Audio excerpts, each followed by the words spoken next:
I'm Cindy Kelly, Atomic Heritage Foundation. It is Monday, September 10, 2018, and I have with me Tom Marceau, and I'd like him to tell us his full name and spell it.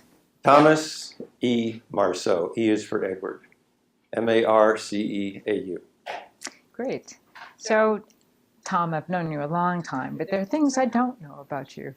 It would be great to have you tell us from the beginning when and where you were born, and then how you happened to become what you are today, and so involved in Hanford and its history. Do you really want to go into complete life history? Well, how about just in a paragraph? Okay. A short paragraph. Short paragraph. Came to Hanford in the summer of 1994. So I worked on the Hanford site for 22 years until January of 2016. I was hired to help Bechtel get the contract here, cultural resources work. I was hired as the cultural resources specialist to set up the program, make connections, make contacts, work with state historic preservation officers in Washington and Oregon, and with the Advisory Council on Historic Preservation, and basically make sure that everything that Bechtel was doing in terms of cleaning up the site was in compliance with all the environmental cultural resource laws. So I've been doing archaeology since 1974 was the first time I got paid to do archaeology. So for the last 44 years, I've been doing archaeology as a professional. That's wonderful. So Hanford has a rich archaeological history. I think the great thing about Hanford in terms of the archaeology is the fact that it is the only section of the Columbia River within the continental United States which has not drowned out the terrace systems. Every other section of the Columbia River, with the exception of the Hanford Reach from down of Priest Rapids Dam all the way to the back pool of McNary Dam, that 52 miles of river is the only section of river that has not been pooled from dams. Every other section from the Canadian line to the Astoria, the mouth of the Pacific, has had impacts due to dam construction and flooding of dam pools. So all the archaeological information is gone. And not gone as much as it's been flooded and probably silted over at this point with lots of material. Here at Hanford, on the Hanford Reach, we still have the Pleistocene terrace going down to the first Holocene terrace at about 12 to 13,000 years ago, all the way to the modern river. So we have 6 Holocene terraces that date about 12,000 years that give us the complete history of where people lived. People have always needed water, and in a desert environment, no place more. They've always lived near the river. They've always lived within a few hundred meters of the river. The problem is the river has changed in the last 12,000 years. It doesn't run now where it used to run 12,000 years ago. So people have been utilizing the Columbia River for major camps, predominantly winter camps, for approximately 12,000 years.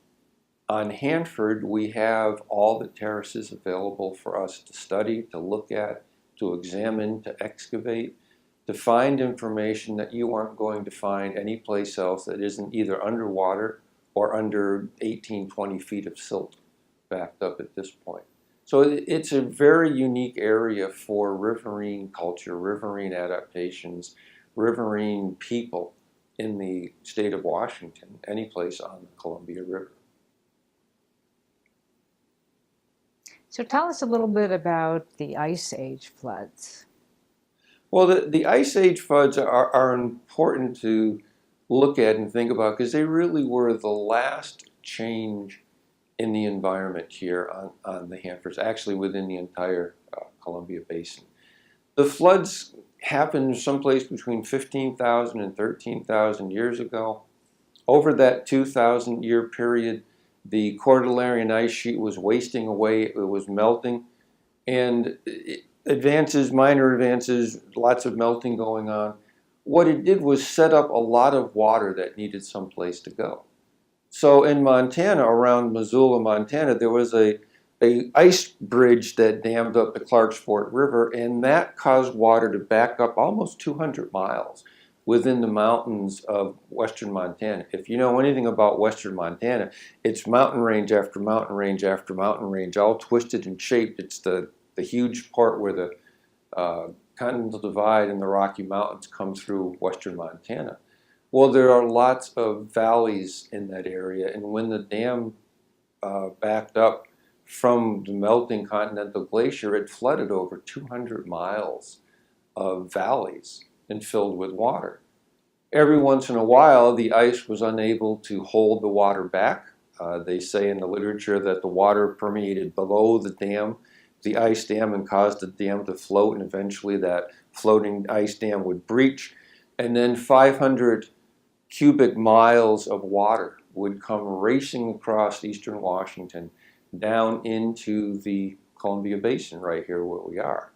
Because the only way for all that water to exit was through Wallula Gap. Wallula Gap is, in actuality, looking at the size of the basin, a very narrow funnel for water to go through. So it took a couple days for the water to empty from Montana down to here. And it just stacked up at that entranceway. It couldn't push all the water through the funnel. It took someone somewhere near 3 or 4 days for that water to exit the funnel, then proceed down the remainder of the Columbia River channel all the way down to the Pacific Ocean. So during those periods where the ice would break and the river would come through, the water would come through, Glacial Lake Lewis here in the Tri-Cities would back up to about 12,050 feet, meaning that only the tips of the island, the high buttes, like La Leak, Rattlesnake Mountain would be above it, Candy Mountain, the tip of Candy would be above, the peaks on Badger Mountain would be above the water. You had little islands out here in this very broad basin, everything else being flooded. Gable Mountain is over 800 feet tall, and even that would be under 400 feet of water at the time. So a lot of the valley formations, a lot of the buttes were underwater, and just for that week or week and a half or so at a time, you'd have a series of islands within this lake, Glacial Lake Lewis. Eventually that stopped after a 2,000-year period, and then the sediments that had been washed in, really the last part of the geologic history here is the reworking of those sediments, the sands and the silts, both from the floods and from the lake, blowing and reworking themselves across the basin. So we have lots and lots of sand dunes here that you can look at, and it follows the wind pattern from the southwest to the northeast. You can follow these strings of sand dunes forming all the way across the Hanford site. Particularly even now, those sand dunes have no vegetation out by the river, and you can see active sand dune migration still taking place now after 7,000 to 8,000 years of moving that sand. There's also a point at which the floods become important in terms of whether people were here or not. We know from oral histories that all the tribes have flood stories, very large flooding events, whether it's singular or plural, but they all have flood mythologies that talk about them rescuing themselves from the floods, getting to high ground. There is one Wanapum story that talks about a warning from the Creator that the wall was coming, the water wall was coming, and they needed to exit, get out of the valley as fast as they could and not look back. Those who looked back were turned immediately to stone, and they point to some places along the course of where the floods would have taken place, where there are huge boulders, and they look at those as the people who looked back, the people who did not heed the advice to just beat feet and run out of the basin to high ground as fast as you could. So there's some indication there of the Sodom and Gomorrah story as well. I mean, how much Christian influence might there be in some of the myths about floods that the Native American tribes have from this area? I think that would make an incredible research question for someone to look at. how much Christianization is there of mythology, particularly around flood myths in the Native American communities. If there were people here at the time of the flood, they would have been here very, very early. I mean, we're talking terminal flood stages, someplace around 13,000 BP. We don't really have solid evidence for people in the Hanford site area until about 11,000 years ago. So there's a 2,000 year gap between the end of the flood and the beginning of information, archaeological information for people living here in the basin. It doesn't mean, however, that evidence for people having been here during the terminal Paleo-Indian period from, say, 13,000 to 11,000 or from 14,000 to 11,000 might have been here and has been erased.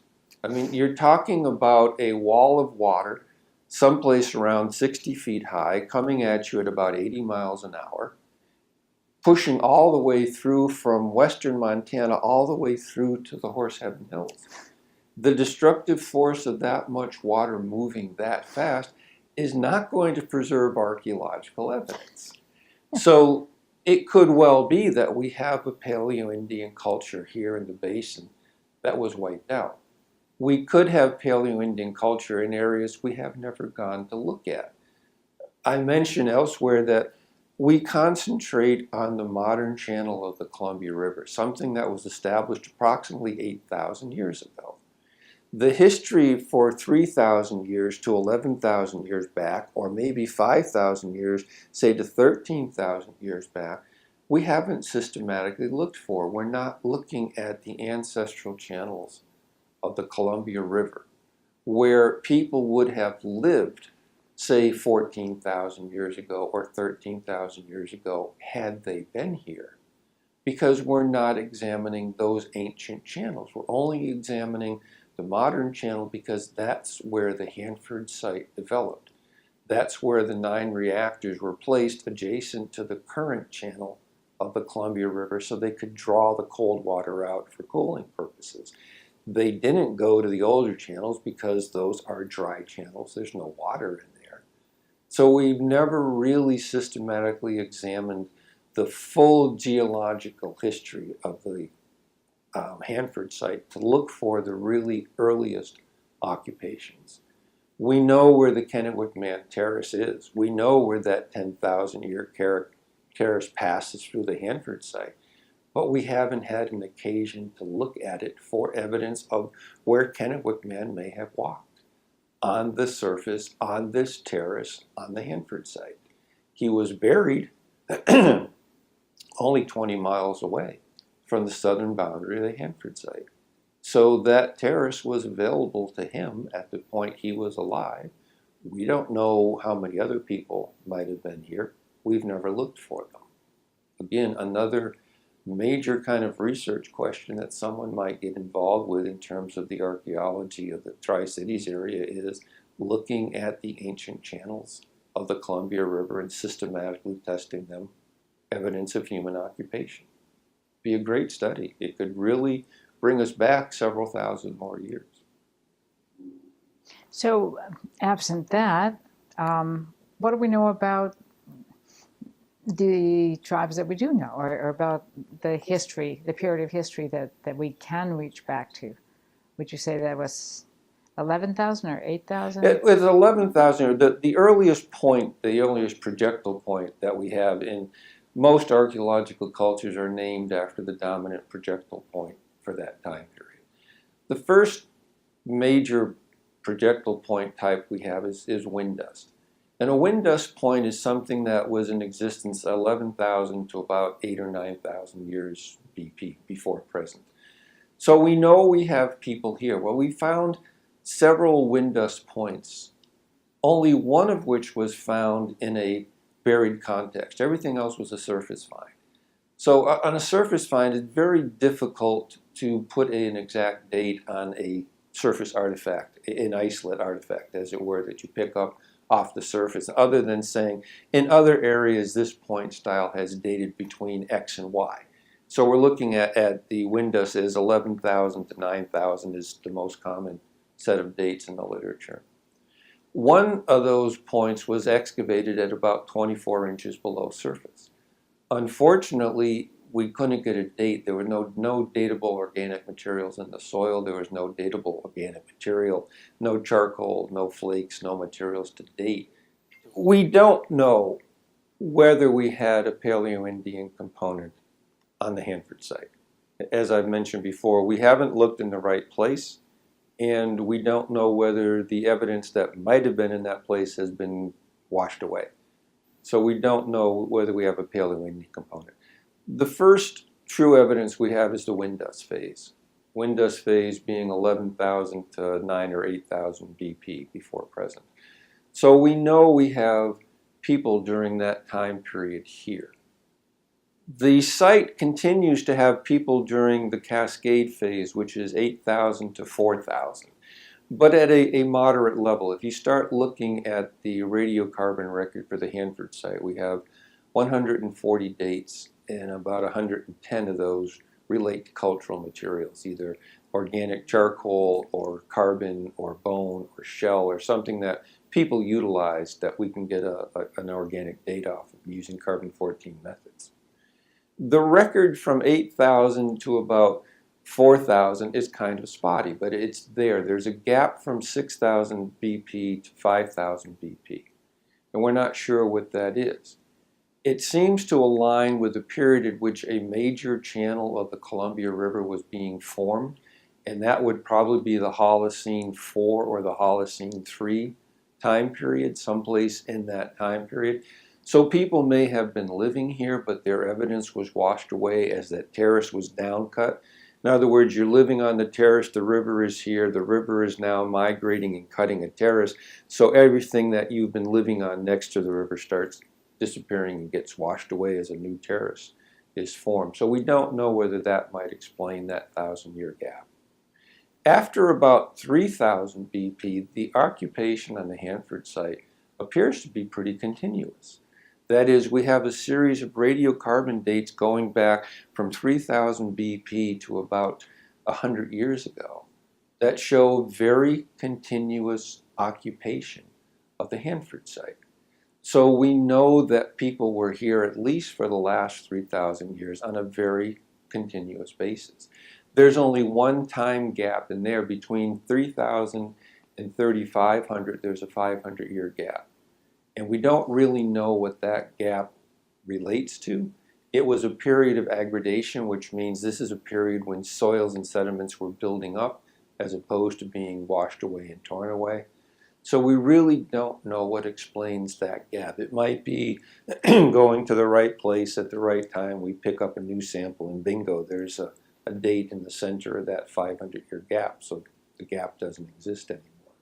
But right now, over the last 11,000 years, there are only two major gaps, one at the 6,000 to 5,000 year period and one at the 3,000 to 3,500 year period. Other than that, we're pretty confident that the Hanford site saw lots of repeated use throughout that 11,000 year period.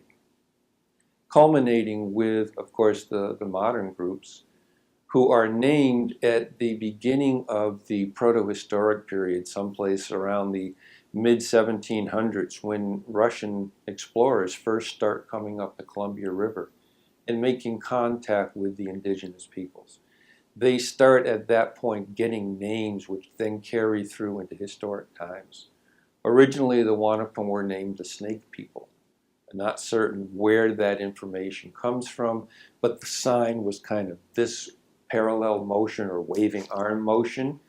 And that's been applied to a number of people in the Pacific Northwest, including tribes in Wyoming, including tribes in Idaho, including tribes in Washington. So that early name for snake may relate more to the European explorers as opposed to the individual groups themselves. But by the 1800s, the name Wanapum is established and used and reverts to its modern uses, which is these are the river people. Wanapum means people of the river. Chiwana being the name they had for the Columbia River. Their name Wanapum means pum being people, Wana being river. So Wanapum translates almost literally to river people, people of the river. But they have been in this area, at least archaeologically, if we want to make connections, from that time, I would say early protohistoric period, all the way through to current times.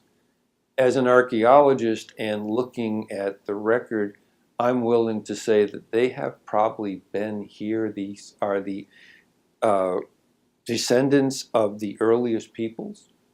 And I say that because when Kennewick Man was found, there was a great concern about, was he Native American, was he not Native American? And Dr. Ames did a very detailed study of the Columbia Plateau to try and look for breaks or continuity in the archaeological record as an indication of breaks or continuity in the cultural record. In other words, can we follow archaeological cultures from 11,000 years all the way up to the historic Wanapum? And that was his task from the National Park Service as part of a lawsuit that was filed to study Kennewick Man by physical anthropologists. The tribes were saying, no, he's ours, he's Native American, we don't want him studied. So they had to prove that a skeleton that was over 9,000 years old was Native American. That whole case rested on, again, an examination of the archaeological record. Do we see gaps in the record? Do we see, if not gaps, do we see new people moving in? Or do we see people moving out? In other words, archaeological cultures are defined by a suite of artifact types or some kind of behavioral norms or some kind of environmental use. There is some connection that gives these people a name, and they're named for that suite of resources, that suite of behaviors. What Ames never found when he examined the archaeological record of the Columbia Plateau was any indication that groups from other areas moved in here, displacing the folks who were here, bringing in new cultural traits, or that the people who were here left en masse and took everything with them and went someplace else. I know I've worked in other areas where I've seen archaeological cultures transplant each other. I worked in Wyoming for about 12 years. And there I saw the Athabascans being displaced by the Shoshoneans, by the Numic peoples, as they expanded from the southwest up to Canada. They displaced people along the way. You see the import of new traits, of new culture, of new ways of doing things come into an area. We don't see that in the Columbia Plateau. We don't see a replacement of culture. We don't see an abandonment of the area. On that basis, I'm willing to say that I would see continuity from late glacial period times to the modern period, where the people who are here now are the descendants of the folks who were there before. One really strong piece of evidence we have now is Kennewick Man, the ancient one, Peeps Mimawich. They finally succeeded in isolating ancient DNA from this man in 2015, which proved irrevocably that he was related to modern-day Native Americans, most closely the Colville. The Colville are only 150 miles away from where we're sitting right now, their home territory on the northern Columbia River just before you get up to Canada. They're also related to Athabascans, which were a group that migrated from Canada down to the southwest, eventually becoming, among different groups, the Navajo, are Athabascan folks who migrated from Canada all the way down to the southwest. So we see in the genetic evidence a direct link between Kennewick Man, the ancient one, and modern groups. And the reason the tie to the Colville is so strong is they were the only ones who answered the call to submit DNA when the university at Copenhagen was doing this study. They asked for numerous samples from multiple groups, and the Colville gave them DNA, basically spit, throat swabs, cheek swabs, to do. And the closest biological link, the closest genetic link between Peeps Mimawich and modern groups is with the Colville. And the authors of the study, and there's 10, 15 of them who did this study, have pretty much stated that if other plateau groups gave their DNA, they would predict that they would also see this very close tie between the ancient one and the modern Wanapum and the Nez Perce and the Umatilla and the Yakima. Because archaeologically, to get back to the point I was making earlier, we don't see the people here who start here leaving here. The same group of people who came in, settled this area, and adapted to this land, in my opinion, are the same group of folks who left their descendants who are now here in place that we are talking with and we are working with. These folks, in my opinion, are the descendants of the populations here 10, 11,000 years ago. That's marvelous. That's great that they were able to get the DNA finally and It- resolve that. It took them several tries. They tried in 2000, they tried again in 2005. They could not isolate enough DNA, and the techniques for analyzing DNA at that point were 10 years older than what they were in 2015 when they were able to extract usable DNA and actually place it in the line of succession, say, yeah, this guy is here, and here's his haploid group, and here's his, this group, that group. I'm not a geneticist, so I don't know. I know in the paper I cite 4 or 5 different types of evidence that they use to link Kennewick man to modern groups. I don't see any breaks in the record. I don't see any reason to assume that we're not dealing with the ancestors of Kennewick man here in the basin right now, which opens up an incredible amount of potential information in terms of the mythology of this area. And that's one of the areas where my most recent paper comes into play, and that's how landforms become culture and part of the cultural systems. One thing that you can't avoid in living a life off the land is living off the land. So you are surrounded by all the landforms. And we know ourselves that one of the first things we do is we start naming places. Gable Mountain, Gable Butte, Rattlesnake Mountain, the Columbia River. We give them names. All people give locations where they live a name. It's a way to orient yourself at its most basic level of where are you going? I'm going over there. But can you tell me where there is? So you put a name to there. So you are naming the areas that you are utilizing. Well, that implies 2 things.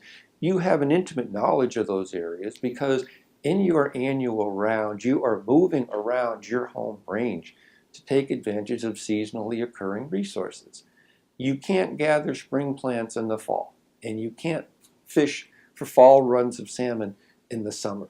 You have to be at certain places within your home territory to acquire resources according to the schedule that nature gives you. And that's one of the great things about tribal groups of any tribal societies is they don't dictate terms to nature. They allow nature and them to live in harmony. In other words, they know at which point in the season they need to do which ceremony, which plants to gather, which resources to go to, when to move. So everything is set up by a knowledge of the land base and what it supports, what soils support what plants support what animals, what slopes, again, support what types of trees, how far do the trees go up or down. I mean, these people have a very intimate knowledge of the environment because they are making a direct living off of that environment. So as you use places, they become cultural. They not only become cultural because you are going through those areas, but they take on additional meanings. We know, for example, that in the Pacific Northwest, in the Columbia Plateau, that personal religion was based in many ways on personal contacts with the spirits. One way to contact a spirit personally was to have a vision quest. You go to a high summit, and there in a totally isolated situation, you do not eat, sleep, drink, or do anything for 3 days and 4 nights. You just pray, and you are waiting to make contact with some representation of the spirit world. It could be a mineral spirit. It could be a plant spirit. It could be an animal spirit. It could be a water spirit. It can be any type of spirit who is going to teach you some lesson that you absorb in terms of how best to live my life, or maybe how to help out my group, my family, my clan, my lineage, my tribe, because you are getting direct knowledge from the other world, from the spiritual world. So we know that people have used that type of situation to make a mountain become a spiritual place. We talk about Gable Mountain, named after Thomas Gable, who ran horses in that area, had a horse ranch in that area. Okay, that's fine from about the 1850s to modern time. Prior to that, that mountain was called La Lique, the otter, more particularly the river otter. And if you look at it, otters are a type of animal that can live in two environments. They live in the water and they live on land. In the spiritual sense, an otter can take you from the physical world to the spiritual world. So by riding the back of the otter, by going to the top of Gable Mountain, or Nookshai as they call it, and seeking that vision, the otter is transporting you from the physical world to the metaphysical world, where you make contact and have a vision. Now, we know these things work because when you go on in a vision, an elder or a spiritual leader, at least as it's been explained to me, presents the quester with a rock, and that rock is taken to the vision quest location. If you have a successful vision, you place the rock at that spot. If you don't have a successful location, you bring the rock back. Well, it's kind of a telltale sign or not a telltale sign, because once you've had a vision, you've been contacted by the spirits, if you talk about that message, you lose it. I had it explained to me that if you reveal the power, you lose the power. So one of the ways that I've kind of internalized this, and this may be way off the mark, but this is just me working with these guys for the last 22 years. If you came down without the rock, everyone knew you had a successful vision, to my mind. If you came down with the rock, or you tossed the rock before you got to the village, or otherwise didn't place it at the vision site, you did not have a vision. So there was a visual clue for the community, and there was a social clue for the seeker that whatever knowledge you obtain is your knowledge to use. Use it wisely, use it to the best advantage. That doesn't mean it couldn't be used for community purposes, but it couldn't be revealed to the community. So that act sets aside some very unique places around here as vision quest locations. And what we know about vision questing is that as you advanced in age, you move to a higher and higher and higher summit. The point not being to see more, the point being more to impress on you how small you were relative to the world, by how much more of the world you could see. So an adult in their 30s or 40s would not vision quest at the same location where a teenager might, or where a young child might. And women and men did not vision quest in the same location. They had separate locations for men and women to vision quest. But we do know that they started this very early. Mulai Mulai, the little stacked hills out by N Reactor, are a sacred area because that's where children as young as 5 and 6 years old were sent to seek their first visions. And they did that because major fishing villages, winter villages, occurred just on the other side of the hills, on the banks of the Columbia River, so that the adults could send the kids up into the hills. And if you've been in the hills, once you get into them, you have no idea where you are anymore. You could be on the moon. But the adults knew that the kids were close enough that if something happened, they could get to them. And the kids knew that the village was close enough that something happened, they could get there as well. But while they were doing vision questing on the internal hills in Mulai Mulai, they were pretty much in their own little spot. So this is something that, just from that one aspect alone, causes areas to become sacred. Well, we also have areas that carry cultural information. This is where X started this particular ceremony. So this is where this ceremony has to take place. So that becomes a cultural spot on the land. Or this is where X had his great battle, or won his great victory, or did something. So in the history of the tribe, this place becomes important as a historic marker. So we have cultural markers, we have spiritual markers, we have historic markers, we have the landscape basically becoming a mnemonic device hiding in plain sight for the complete history of a group, because every place they go to has some kind of cultural meaning to it. That is their world. And we need to make one more kind of point to help drive this home, is that native peoples don't wander. They move about within their territory, but native peoples most times have an area in which they were created. And with that creation, they are bound to take care of that area and all of its resources. So they don't generally migrate away from home territories. So we see a situation in which the tribe establishes their place on the ground with these types of landforms, where these ceremonies and these events take place, and the whole thing becomes part of the cultural system passed on from generation to generation to generation. And that's why I'll go back to that point I made some time ago about, we now know that the ancient one, Peepsmeemawinch, was connected to modern folks genetically. It's possible, and I just say possible, that some of that cultural, religious, spiritual, historic history has passed over 9,000 years to these modern peoples that are here now, doing the same ceremonies at the same time, at the same place, that they've always done it. This importance of religion is tied to place. Ceremony is tied to place. Creation is tied to place. You don't leave the place. You continue to work out the agreement that the humans made with the plants and the animals, that they would all care for each other.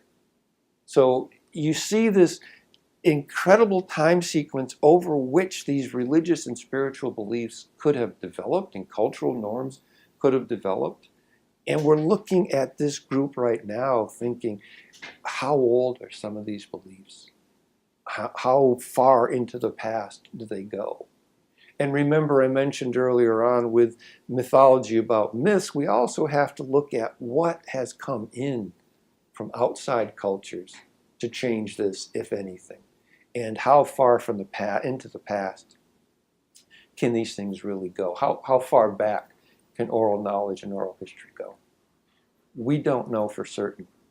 But on a very unrelated point, when they're looking for ways to warn people about buried contamination, one of the things they want to do is communicate to people 10,000 years from now, 20,000 years from now, because the half-life of plutonium is 24,000 years. How do you bury this stuff and then tell people 48,000 years from now there's only a quarter of what there used to be here before, but it's still kind of deadly?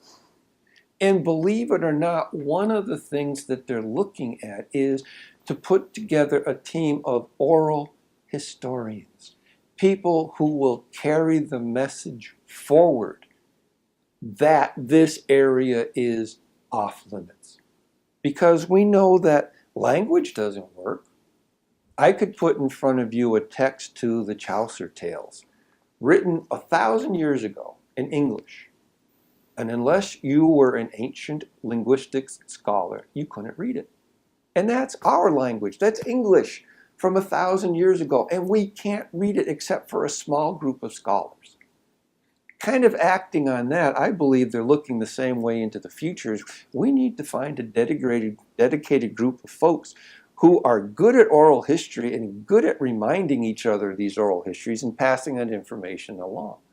And believe it or not, one of the groups they've turned to are Native Americans, because they know they are very good at oral histories, maintaining oral histories, maintaining oral laws, and trying to get as unvarnished a retelling as you can, so that you don't add things to the myths or to the stories or to the ceremonies or to the history. You retell it, and you retell it faithfully. Okay, that's something that Native American groups do, and they look for the individuals within the community who have those skills, and they select those to become the knowledge keepers for the group, just the same way they do with the fishermen or with the hunters or with the root gatherers. They look for these types of things where that kid really remembers these stories, and they start to put them in apprenticeship programs. And one of the apprenticeship programs is oral tradition, oral histories, myths. Keep our history alive, because they are just, and I'm talking to the Wanapum now, they are just starting to write down their language, because they have seen so much of it being evaporated away with the youth, because there are so many other things that they are finally admitting that I think we're going to have to start writing some of this down, because it's not as important to the kids. And by the time it gets to be important, they're in their mid-20s. And some of the people who could tell them stuff are no longer there anymore. They're seeing this happen in real time. It would be really interesting to see how far back in time you can take an oral history. I know when we work with the tribal people, they are always telling us, we don't need archaeology, we have our oral histories. We know what happened.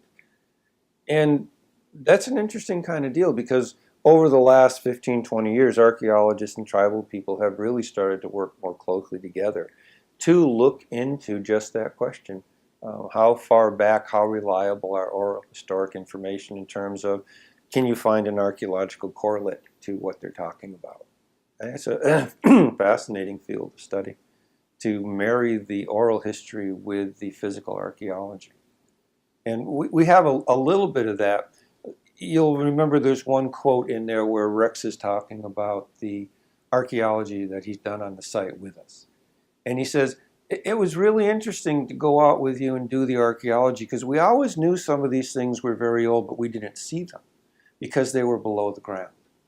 But now we have the below the ground information to add to the above ground information, and we can really see our history going back. He says, and it's kind of interesting, he says, it's not that I didn't believe it. And I'm not telling you that I don't believe it, but I'm seeing things now working with you guys, with the archaeologists, that is really confirming in my mind things that I've been told. There's now a physical record of it. You've taken us back 6,000 years in this pit that we're standing in, and you're talking to me about this soil and these materials. And I'm putting that now, this is Rex, into context from stories that I've heard. But I'm seeing it. It's not just a story anymore. I'm seeing how old some of this is, because you're showing me how old some of this stuff is. And I think that's an enormous interplay between archaeologists and tribal people, is just that type of verification of, here's a behavior, what does it leave? The whole field of archaeology really comes down to what physical materials are associated with what behavior, and how do you link the two? In other words, if I'm making a projectile point, what gets left behind? What physical evidence shows that I made a projectile point when I walk away and take the point with me? Or what physical evidence shows I was cooking this type of root? How do I prepare it? And is it different from preparing another type of root? And does that mean that the archaeological signature is different? Because we use, a flat hearth here, and we use a roasting pit here, and we use hot rocks dropped into water here. So you have different techniques for cooking foods. So trying to make the connection between the behavior and the physical materials is something that archaeologists do all the time. Well, now we have the tribal folks to come in and say, hey, here's how we did it. Here's what we did. I've learned a lot more in terms of how things were done by talking to the tribal folks who could tell me something. I have a rock. They can tell me how that rock was used. That broadens both of our experiences, because it takes them back to the date for that rock, and it takes me back to how it was used. So the interplay in archaeology these days between tribal people and archaeologists is just a very good thing. You get a lot more information out of it. It's important, I think, to realize that Native Americans look at resources as people. And I think that's something that you have to really get a handle on. It goes all the way back to a time before humans, when the animals were in charge of the world. And it was with the coming of man that the animals all got together and said, you know, that thing over there, it doesn't have any hair. It doesn't have claws. It doesn't have teeth. Can't take care of itself. I don't know what they're going to do. We're going to have to help these guys out.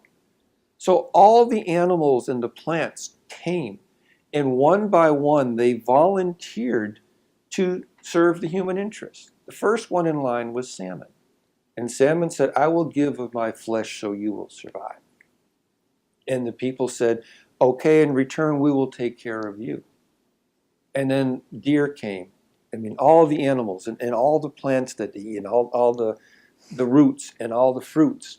And when you go to a feast, you look at the way the food is laid out. It's laid out in the creation story. It starts with the salmon and it ends with huckleberries. And all the food groups are represented in between because they still do it in the order in which the food presented itself to the people. Okay? So now the people have this relationship to the animals and to the plants that for them to have given up of their substance, the humans will take care of them. They will make sure that they grow and they prosper. So they will take care of the soil, they will take care of the water, they will take care of the air, they will do everything they can to make sure those plants and animal resources, and even the mineral resources, the rocks, they made deals with the rocks for specific types of stone to be used. So they are in this relationship in the world in which they are literally a part of everything around them. They're not above it, they're not below it. They are on an even par with everything else that sits out there.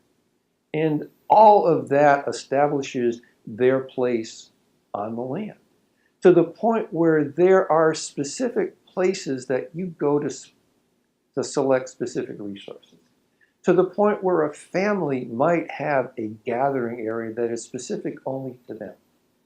Or there could be a family, or there could be a lineage, or there can be a community, or there can be a village. The number of places out there that are tied to either individuals or groups is phenomenal because they are a part of the land. Rex says in one of his quotes that I used, the Indian is the land is the Indian. That's just the way it is. That's exactly how they live. And given that, the attachment to this place is incredibly strong. They have to remember that all these resources that subsisted them, that allowed them to survive, made that original deal that they would keep on taking care of it. From time immemorial through time immemorial. They talk about 7 generations where they're looking at 3 generations past, our present generation, and 3 generations to come. And that's what they owe their allegiance to. We got it from our ancestors in this condition. We owe it to our descendants in the same condition.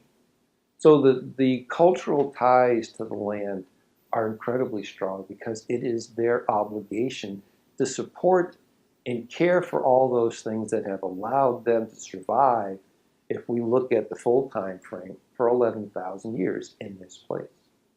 So they don't take that, yeah, I'm just walking across the land. I mean, no, this is this spot, and this is where I go. And one of the things you see in the oral histories when they get evicted from the site, and we may be jumping to the next area, is they start losing the ability to go to those specific areas.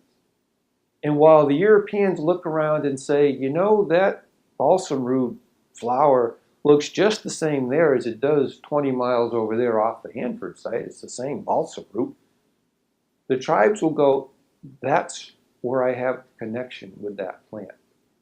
That's not my plant. This one is. But because they were forced out of this area, they've had to make adjustments. They've had to go to different places to obtain foods and other resources that they can't get on the Hanford site. And I think it's really interesting in one of May Taylor's comments, she says, yeah, We couldn't go to Hanford, so we went down to Hermiston, but you know what? It doesn't taste the same. It's not the same place. It looks the same, but it doesn't smell the same. It doesn't taste, it's not the same thing. It's not from the right place. So this whole concept of linking place and activity is just fundamental to Native American life. And I would broaden that off to indigenous cultures. I mean, people who are living off the land live off the land. We're speaking here of Native Americans because that's the group we're dealing with. But you go to any pre-literate societies who are living that close to the land, you're going to see the same kind of cultural behaviors. So it's not unique to this area, it's just it's very much manifest in this area. Because Europeans, we never stay in the same place. You're born someplace, and the first thing you do when you obtain legal age is you generally move away. Whether it's to a new city or a new house or a new state or a new country, modern European or non-native societies split up. Traditional societies stay together, and when people move away, it doesn't take them very long. I've seen this myself in the years I've worked with these groups. 4, 5, 6 years outside, they come back. They don't want to be away from the homeland. They don't want to live somewhere. They've tried that. It's like the roots that May Taylor was talking about. They don't taste the same. That spot over there in New York, where I went to school, isn't the same. I want to come back to Washington. That's home. That's where I live. That's where my family lives. There's a whole different way that indigenous people look at the world than we do. What do you want to talk about? About the enforced eviction? Okay. Yeah. Okay. In 1943, when the government took over the Hanford site, everyone was evicted. They gave notices of eviction. Basically, everyone had to leave. Okay. They never really talked much about the Wanapum and the Native American community. There was no court cases to give them benefits for lands and resources they had lost, although they had court cases for all of the farmers. They could go to court if they wanted to. Most didn't. Some did. They didn't make out that much better if they did go to court. Maybe a smidgen, a little bit more added to the money they received for their land. But they didn't treat the tribes the same way they dealt with the Europeans. They didn't really seem to care. In fact, the Wanapum were away when they took over the Hanford site, and their entire village was just closed down.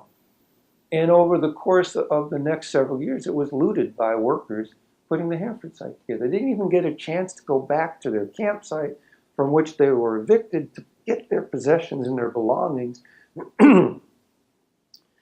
before they had to move someplace else. Europeans were all given an opportunity to carry away whatever they could. And we know they didn't carry away much. There's so much stuff out there in historic archaeological record because they couldn't carry that much away in 48 hours or 30 days or whatever they might have had. But the tribes weren't even given that opportunity. They didn't even get access back to their camp to get their possessions. Okay, so that's a difference. Well, right from the get-go, they're treated differently. They are in that same kind of situation to today. There's lots of concepts about, well, it's okay, they're not there, but they can go someplace else. And as we mentioned earlier, they really can't go someplace else. What we're looking at in this particular section here for what they lost is they lost access. And with that lost access to this land came a number of things. And we're kind of looking at that. One was resources, physical resources. And most of that was in the realm of plants. Animals migrate in and out, so you can catch animals someplace else. You prefer going to the spot where you traditionally hunt. But if not, you can take the animals someplace else. But they've lost access to those plants to which they have very strong personal, family, or community ties. And they can't get there anymore. So that's a loss that had to be substituted for by going someplace else. There's a second type of loss, which is The transition of knowledge, and that's something I see as incredibly important. When you look at ceremony and you look at how that should take place at this spot at this time of the year, and the teachings that go on depend on being at that spot so that all that information is passed along in its right context, they have lost the ability to teach the next generation. At this point, we're 2 generations removed from the spots they need to be at to learn the culture, to learn the history, to learn the ceremony, to learn the importance of that place to them. That means that knowledge is not being transmitted.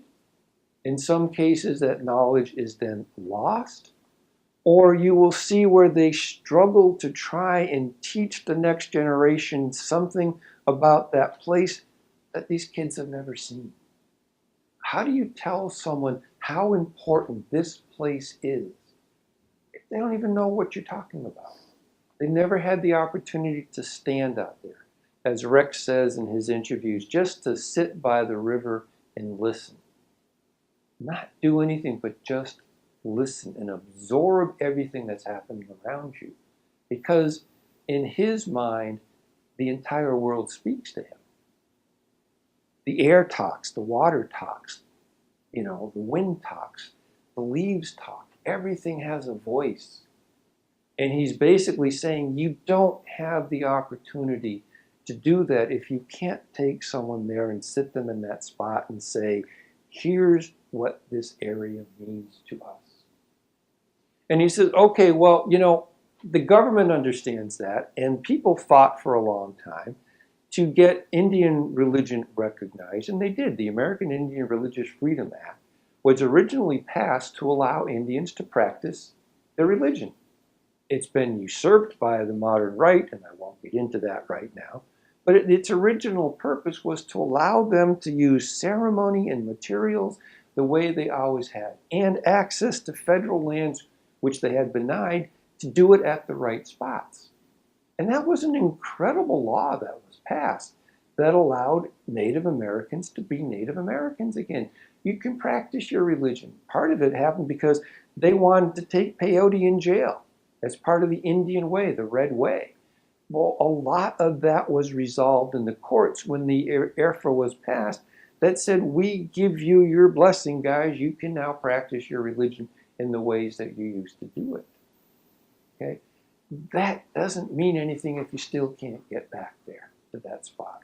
That doesn't mean anything if you can't teach the next generation everything about that in its totality. And that's, to me, more important, but that's kind of in a Western way. But losing plant resources is bad, but losing religion is worse. Well, their view is it's all bad. We tend to want to prioritize or rank things.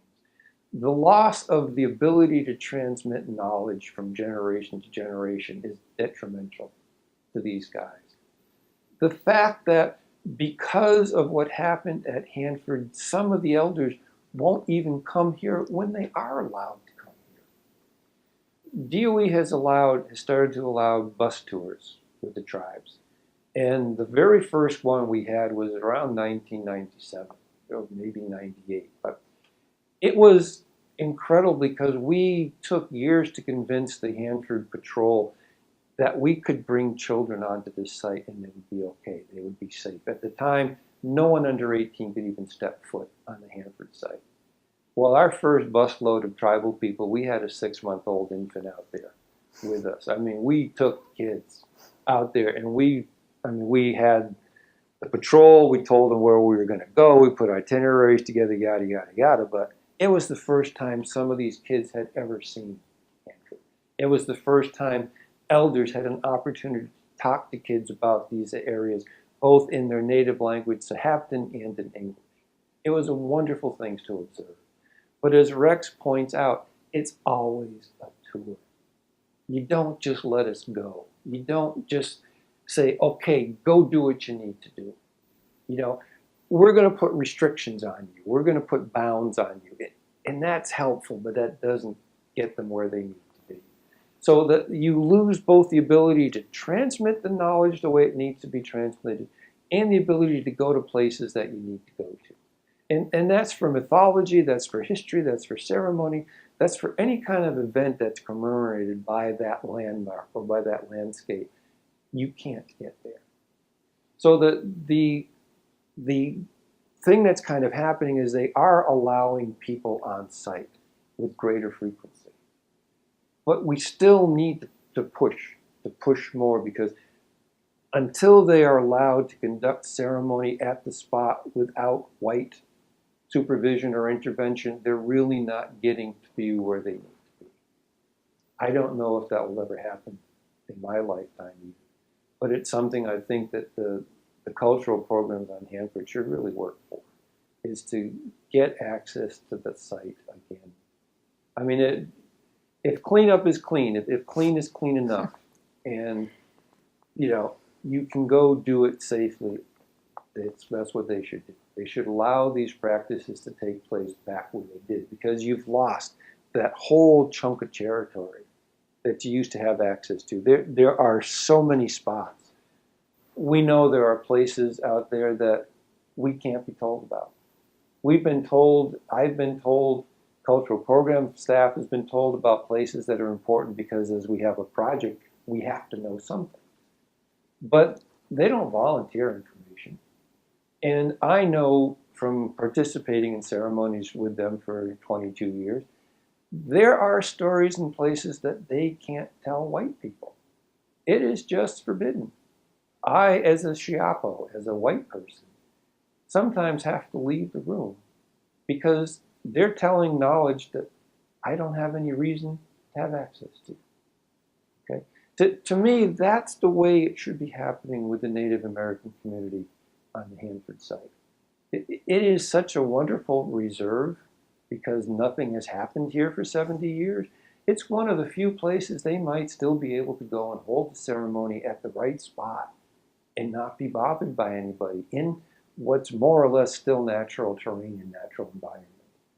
It's such a key point in my mind for the continuation of their culture. And that's a loss.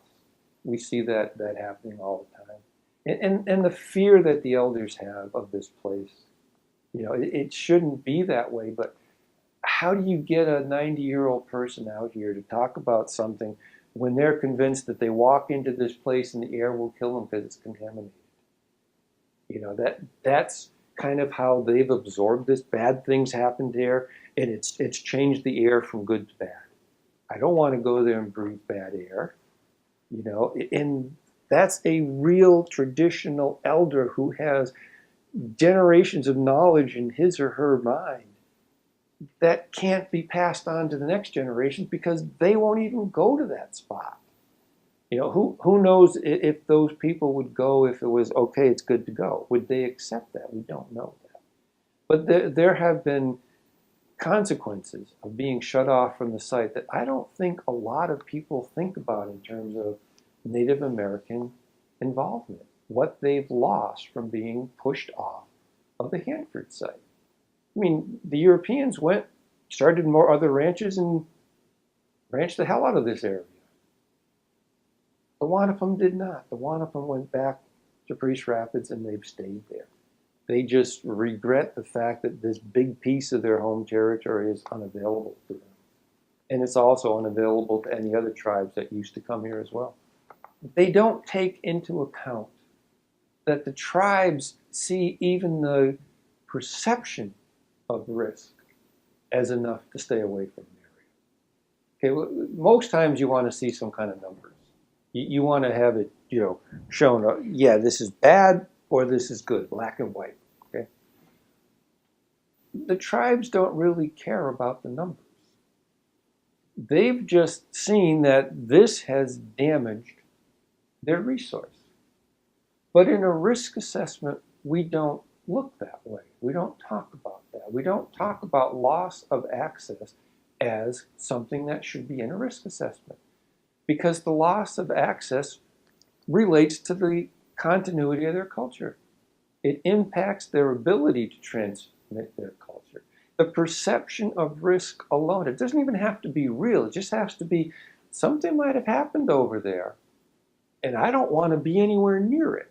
And now you've lost that individual as an instructor, as a teacher, as someone who's going to help mediate old generation to next generation, because they won't even go near that spot. Whether it's good, bad, or indifferent to them, it's, bad things over there, I'm not going near it. But risk assessments, even tribal risk assessments, really don't go into that kind of detail. Native plants, can they use the native plants? That's the question that Rex has been asking me for years. Can we go out and use the plants again? And if we can't, can you tell me how many we can use and still have it safe? He understands the concept of, if you eat 20 salmon, you're in trouble. If you eat 2 salmon, you're okay. He understands cumulative risk and cumulative dosage. And really his question is, okay, so if I can't gather that plant here, I'll understand that. But if I can gather it here, can you tell me how much is going to be safe? In other words, can I go out and get 5 quarts? Do I only pick 1 plant? Do I pick 2 quarts? That is his concept of a risk assessment. How much can I use? We don't talk that way in doing risk assessments. We don't really pull the Native American community into an assessment of what risks their community is under. And I do know enough about risk assessments that you have to conduct that in light of the people who are at risk. Not the assessor, not how they might perceive things, but how the people who are impacted perceive things. And they talk about in Native societies, we don't all do the same things. Men and women have totally different roles. So men have a different exposure than women do. Children have a different exposure than elders do. But again, risk assessments don't take those kind of things into consideration. I think there could be, and maybe there is, I just don't know it, a whole school on nothing but traditional indigenous risk assessments to really get a good discussion going of how safe is safe. And can they use this area again? They want to know the answers to those specific questions. And it's not generally the question that the Europeans are asking. We're not asking whether I can go out and eat balsam root in the spring, but the tribes do. So there's this whole area of risk assessment that figures into, are they going to get back to this land? Because we've talked about the things they've lost. They've lost social connections. They used to come here and trade in big groups. I mean, all the plateau tribes, one of the areas they would come to was the Hanford site. Celilo Falls, Kettle Falls, other areas around here. Well, one of the major gathering areas was on Hanford. And they would have marriages and they would have alliances formed. Well, because no one can use this area, some of the informants have pointed out they've just out and out lost contact with some people they used to have long-term social relationships with because they can't do that event, they can't do that ceremony. So there are a number of different ways Native American communities have been affected by the loss of Hanford that unless you start looking at their culture through their eyes, you don't even see. You don't even realize that there's been a risk or there's been some kind of harm done because you're thinking of it as a European. You're thinking of it in terms of, white scientific culture as opposed to Native indigenous culture. We need to bridge that gap someplace. Until we do, they're going to continue to be damaged and hurt by this loss of access and things that just aren't happening anymore. So one thing we haven't talked about is how patient tribal people are. They're sitting and they're waiting. And they're waiting to get back. And they're waiting to take care of this land that right now they can't take care of. And they hear the signs. Tribal society, tribal people are very patient. They will sit and wait for as long as it takes. Because they know they're not going anyplace else. They were created here. They are obligated to take care of this area. They have no desire to leave this area. So they will outwait us. In fact, one of the things you'll hear in meetings with these guys is just that. is, oh, well, don't worry, 100 years from now, you're all gone, we're still here. So they have a long range view of how things can play out. But Rex has said, and I use his quotes to close out this chapter, that basically says he is listening and he has no doubt that the land is still strong, that the land has its own desire to take care of itself and continue to help the people and the resources. He says he hears those things.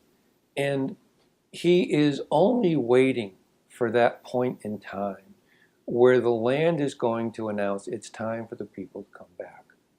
And he's ready for it. He's waiting for it. He's looking for the signs. He's listening for the signs. He talks about it in terms of, you have to hear what's going on. You have to see what's happening. At some point in time, we need to be at that spot to continue our existence, because that's going to be the critical time when the earth calls. We have to answer. We have to be there when the call comes for the earth to renew itself with us helping. So they're here. They're waiting. He's just holding back, hoping that that comes sooner than later.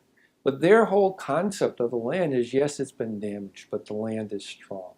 The land has been persisting for thousands and thousands and thousands of generations, taking care of him and his people. He knows it will continue to do that as long as it can, and they are very eager to get back to that. So the land itself, in their view, is very strong. It's us, the Europeans, that kind of need to get out of the way a little bit, as it were, and allow the tribal people to start taking care of the land again the way that they know they need to do, so that we are simultaneously encouraging cultural traditions and being good stewards of the land. I can't see a better long-term stewardship program than one that actively involves the tribes in land management issues out here, in terms of making this area reusable again, making it productive again. So I hope that happens. I hope I'm here to see it when it does. Well, I hope you are too. Is there anything else that you want to say about this issue, or more generally about Hanford's environmental legacy?